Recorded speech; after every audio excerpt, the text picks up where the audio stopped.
وما أرسلناك إلا رحمة للعالمين. Bismillahirrahmanirrahim. Assalamualaikum warahmatullahi wabarakatuh.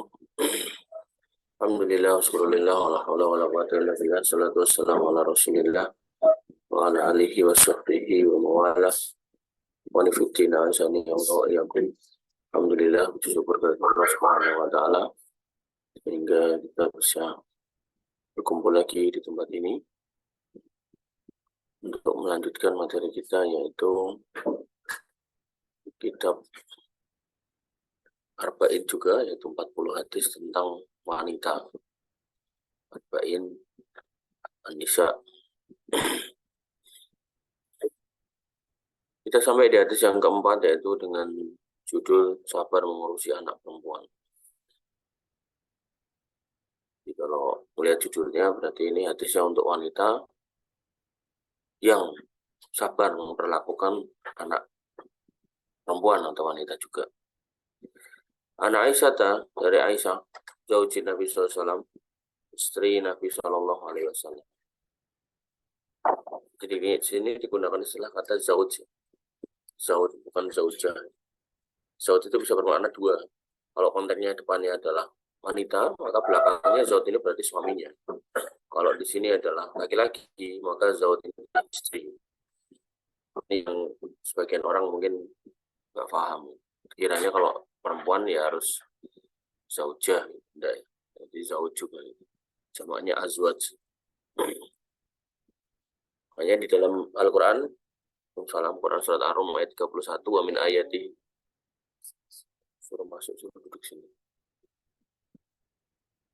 Wa min ayatihi an khalaqalakum min anfusikum azwajan. Dan di antara ayat kekuasaan Allah Subhanahu wa ta'ala adalah bahasanya Allah menciptakan buat kalian pasangan-pasangan gitu. Jadi bisa bermakna laki-laki berpasangan dengan perempuan, perempuan berpasangan dengan laki-laki, sama aja. Tapi kalau perempuan dengan perempuan, laki-laki dengan laki-laki nggak bisa, karena zauj ini harus berlawanannya gitu loh. Itu cara memahaminya. Jadi ada orang yang salah paham, zauj ini laki-laki berarti harus nikah sama laki-laki, enggak ya. Jadi maknanya lawannya. Masuk mas. Duduk itu. Kasih linknya. Oh berdua. Oh ya duduk sini. Kasih linknya.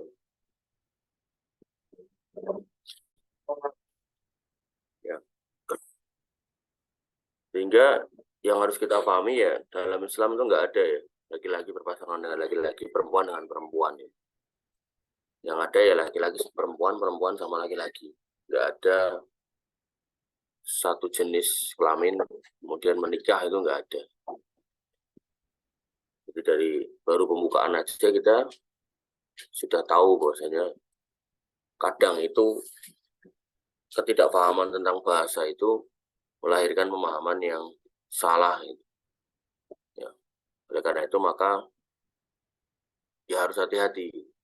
Harus hati-hati ngambil guru. Dan kalau ada guru yang jelas-jelas dia menyengaja berbuat salah atau menyampaikan sesuatu yang salah, ya sebaiknya nggak usah diikutin, karena dia nanti di pelajaran berikutnya dia nggak akan hati-hati lagi. Tapi kalau dia salah dan mau kembali kepada yang benar, kalau dia ada yang mengingatkan, maka itu lebih baik, sehingga potensi kesalahan berikutnya bisa minim. Tapi kalau dia sengaja mengatakan hal yang salah, gitu kan, dikasih tahu, nasihatin, nggak terima, gitu kan, maka ya sebaiknya ditinggalkan. Ya, hadatsathu Aisyah radhiyallahu anha bercerita, qalat, dengan mengatakan, ja'ati imra'atun ma'aha ibdatani, telah datang kepadaku. Jadi dia bercerita, telah datang kepadaku imra'atun, seorang wanita, ma'aha ibnatani, yang bersamanya ada dua orang anak perempuan. Jadi anaknya jelas-jelas yang dibawa perempuan, ibnatani, ibnatun, perempuan, jamaknya ibnatani. Kalau ibnun, laki-laki. Tas'aluni, gitu. ibunya minta sesuatu kepadaku, minta-minta maksudnya. Dan ketika dikatakan seperti ini itu berarti bukan profesinya, tapi memang kepepet gitu loh. Ya kayak sekarang orang profesinya ngemis itu dosa. Jadi berprofesi ngemis itu tidak boleh. Nah, taunya gimana orang itu berprofesi ngemis itu? Orang itu kalau butuh, gitu, misal lapar butuh dia minta, dikasih kenyang selesai dia nggak minta-minta. Tapi pengalaman yang pernah saya alami, ada orang minta-minta, kebetulan saya baru makan di satu warung, saya suruh makan dia nggak mau. Gitu. Saya suruh makan dia nggak mau dengan alasan dia sudah kenyang. Berarti itu profesinya ngemis. Yang profesinya ngemis nggak boleh dikasih. Haram hukumnya mengasih, memberi pengemis. Kalau profesinya pengemis. Sekali lagi profesi pengemis. Tapi kalau orangnya butuh dan bukan pengemis, artinya orang lapar kamu kasih makan, itu hukumnya wajib. Artinya kalau ada orang bilang lapar, beneran lapar, kamu suruh makan dia mau gitu kan, maka insya Allah pahala besar ketika kamu ngasih makan dia. Tapi kalau profesinya pengemis, pengamen gitu kan, ya, maka memberi orang-orang seperti itu bukan kebaikan. Apalagi pengamen gitu kan. Kadang habis dapat itu terus buat beli komer gitu kan. Itu bukan. Apalagi bencong. Ya. Kapan dia akan bertobat kalau kemudian dia ngamen kamu kasih terus gitu kan. Maka nggak akan selesai maksiatnya. Justru kamu akan memperpanjang kemaksiatan dia. Walam tajid indi ghaira tamroh. Sedangkan Aisyah radhiyallahu anha waktu itu nggak punya apapun ghaira tamrotin wahidatin kecuali satu biji kurma. Bayangkan hidup tuh susah zaman dulu, nggak kayak kamu sekarang. Masih ada yang dimakan, nggak kelaparan gitu kan. Bahkan mungkin makannya juga bisa sehari berkali-kali. Bayangkan mau ngasih orang aja nggak punya apa-apa kecuali satu butir kurma. Satu butir loh. Jangan kamu bayangkan satu butir kurma itu gedenya kayak buah mangga gitu. Udah kecil ya, seperti yang kamu lihat ya kurma dari dulu segitu. Umpama sak gede-gedenya kurma itu, kurma apa mas itu? Madet jual atau apa itu segini nih. Nggak lebih gede dari telur pokoknya. Dan kalau kamu bayangkan Arab itu kering gitu. Jadi kalau orang miara ayam itu nggak ada sih. Walaupun ada jarang banget. Yang ada itu ya kambing, unta. Itu pun ya orang yang mampu. Orang yang nggak mampu ya kayak kurma gitu. Atau gandum yang dibikin roti. Artinya kondisi zaman dulu tuh mengenaskan. Tapi apa kata Nabi SAW? Khairul quruni qarni. Sebaik-baik zaman itu zamanku. Artinya ketika Nabi SAW hidup. Berarti kebaikan itu nggak selalu kaitannya dengan materi. Paham nggak? Kamu punya materi banyak, tapi kamu nggak di atas hidayah, ya nggak ada gunanya. Maka, ya, ketika dikatakan khairul quruni qarni, itu bukan soal makanan, bukan soal harta, gitu. Tapi soal hidayah, soal bagaimana orang-orang sesat itu nggak ada. Gitu. Maksudnya orang-orang Islam yang berpemahaman aneh-aneh itu nggak ada. Gitu. Selamat, tapi sekarang kan kamu lihat kiri, lihat kanan, lihat depan, lihat belakang. Gitu. Banyak orang menawarkan Islam, tapi Islam dengan tanda kutip. Gitu. Maka ini harus kita hati-hati. Gitu. Nah, Aisyah radhiyallahu anha nggak punya apa-apa kecuali satu butir kurma. Sekali lagi satu butir, bukan 1 kilo, bukan satu kantong, bukan satu tandan, satu butir, satu tok. Gitu. Atau itu kemudian tak kasihkan ke ibu itu. Faqamasatha sama ibu itu dibelah, dibagi. Baina ibnataiha dibagi dua. Coba. Dianya lapar, anaknya lapar. Ya, harusnya kan kalau kita pakai filosofi pesawat itu kan kalau ada kecelakaan, ada bencana, terus turun itu apa selang oksigennya itu kan kita suruh menyelamatkan diri dulu sendiri, baru kemudian menyelamatkan kiri kanan kita. Nggak boleh kita kasih orang lain baru kita yang kedua, selanjutnya nggak boleh.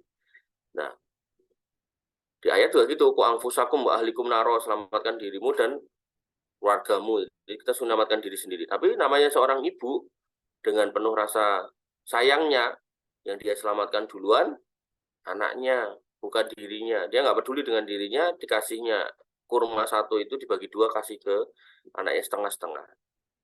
Summa qamat fa kharajat. Kemudian ibu itu berdiri dan keluar. Kata kalau Nabi SAW, setelah ibu itu keluar, Nabi SAW masuk, Fahaddatstuhu, kemudian aku menceritakan kejadian itu kepada beliau SAW. Faqala, kemudian beliau SAW bersabda, man bali min hadhil banati syai'an. Barang siapa yang mengurusi dari anak ini sesuatu, artinya ibunya tadi sudah berbuat sesuatu, ada orang yang bantu yaitu Aisyah radhiyallahu anha sudah memberikan sesuatu walaupun memang cuma kurma satu karena memang punyanya cuma itu.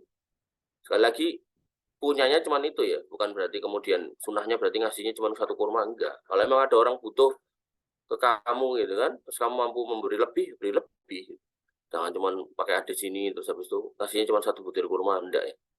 Nah, kemudian fa'ahsana ilaihinna, kemudian dia berbuat baik kepada anak-anak tadi itu, kunna lahu sitron minan nar. Maka perbuatannya itu tadi kepada anak-anak tadi itu akan menjadi ya penghijab dia dari api neraka. Bayangkan cuma satu butir kurma bisa menjadi penghijab dari api neraka. Gimana halnya dengan kalian misal jadi guru TPA, ngurusin anak-anak yang banyak itu gitu kan. Maka insya Allah itu lebih baik atau lebih besar pahalanya. Kemudian jadi guru TK, gajinya kecil, dilakoni, dan itu juga insya Allah pahalanya lebih besar. Syukur-syukur kalian jadi donatur. Guru TK, gajinya cuma 250.000 sebulan. Karena kalian jadi orang kaya, mau donaturi, satu orang gajinya 2 juta. Gitu. Nah, TK-nya jadi rame, gitu kan.